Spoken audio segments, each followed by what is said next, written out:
Whoa.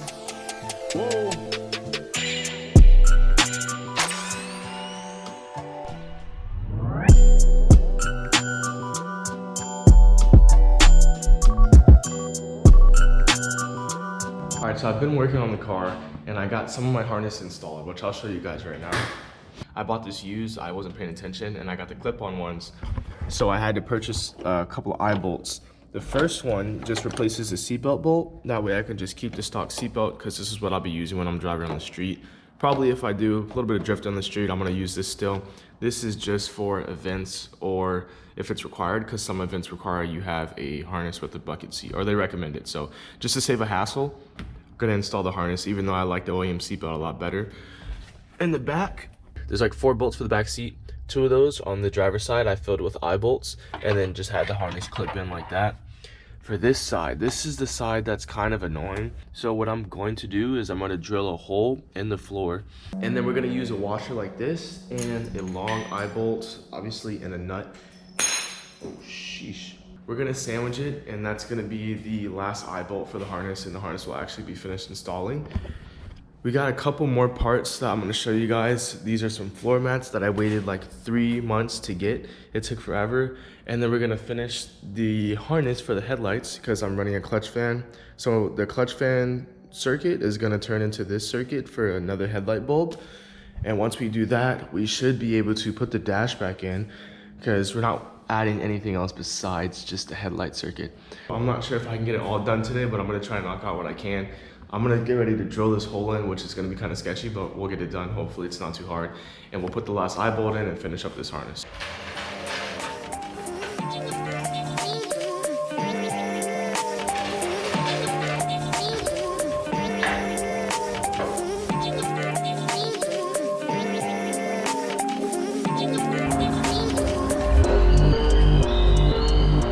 All right, there's nothing in there we can drill. This might be too small. And this is pretty big.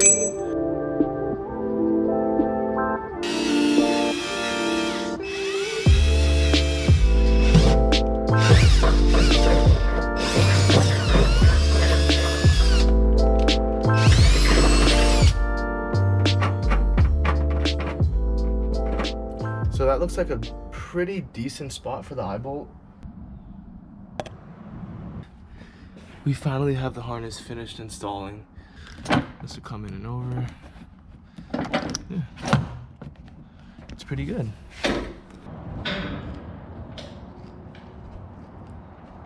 This is the second set of headlights for the Zenki, and I wanted to power these up in a new circuit. I bought connectors off Amazon already, and they didn't fit, so I bought new ones. So hopefully these fit. If they do, we'll start the circuit.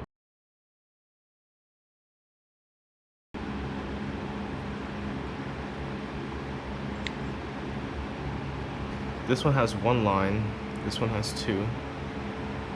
See the 2? I'm gonna try and see if I can get this at like AutoZone or something. Maybe Advanced Auto Parts, I don't know, Walmart, I don't know. Somewhere. Because I wanna get this today. I'm gonna see. Hopefully I can. Alright, so good news and bad news. Good news first. We got the right connector. I tested them in the car already on the bulb, and these fit, so finally we can wire them up. I've been searching everywhere. This is the 3rd set I bought. The first 2 didn't work, as you saw.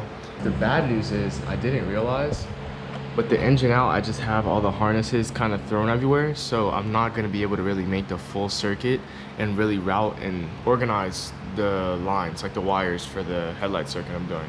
The way I had my radiator fan set up was 2 grounds, 2 powers for each fan, and this is gonna be the same thing, a ground and a power for each, so 2 grounds, 2 powers.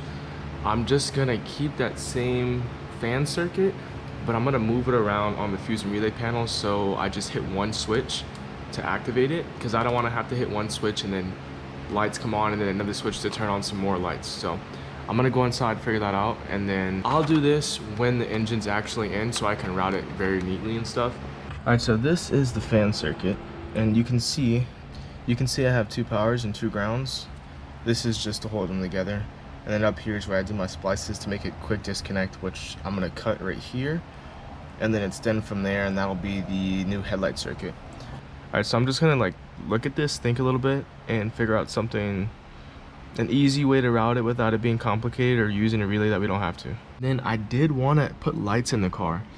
At night it's annoying because like I can't see inside when I need to. If I need to look at something inside, I have to bring a flashlight. I don't want to do that. I want some type of light. Like in a normal car, I don't know if the 240s come with it, but you know, you have the switch right here, you press the light, it comes on.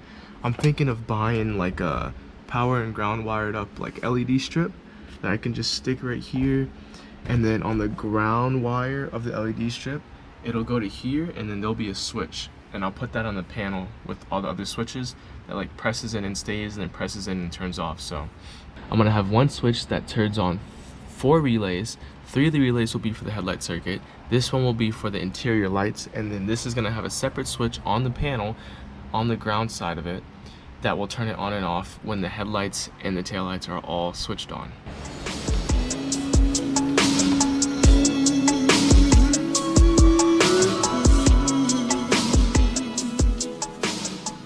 Alright, in terms of this and connecting these two, I'm about to get the multimeter and test to see which ones I need to connect. I was gonna solder, but at the same time, I don't need to solder. It's inside the car, it's not like engine-based stuff. For the actual headlight harness, I might solder too, I'm not sure. I have these new connectors that are, it's like, what do you call them? It's like this. And these are actually watertight because it has like the sealing glue inside of it once you heat it up, so I've been using those a lot. We're looking for the headlight taillight combo and the fan combo. Nope. Alright, so we found the fan one. Now we need to find the headlight taillight one. No. Alright, found it. Double check.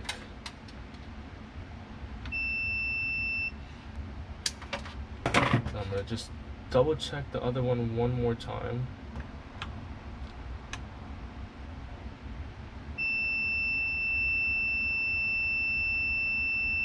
Alright.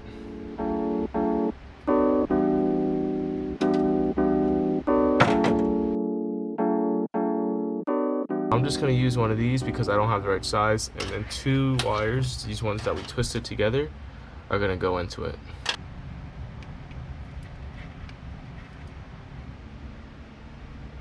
Everything required here for the new circuit for the headlights is complete. We can't do anything else because the dash is not in, which we're not going to put the dash in today because I still need to order that interior light.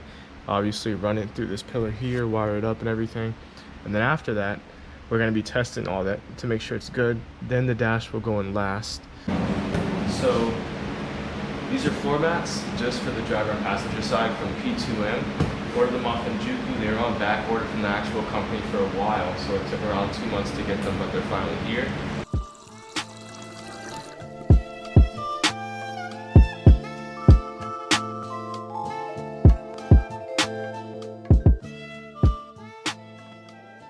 They look really comfortable off the bat.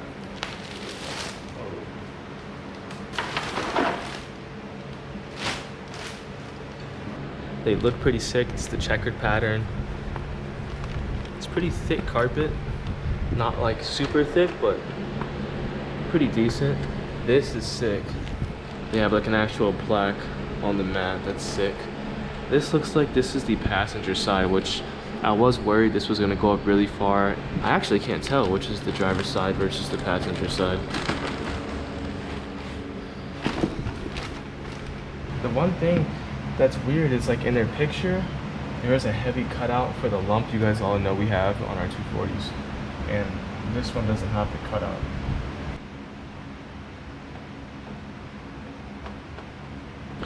It sucks because I don't have the dash in with the wheel and stuff. I mean,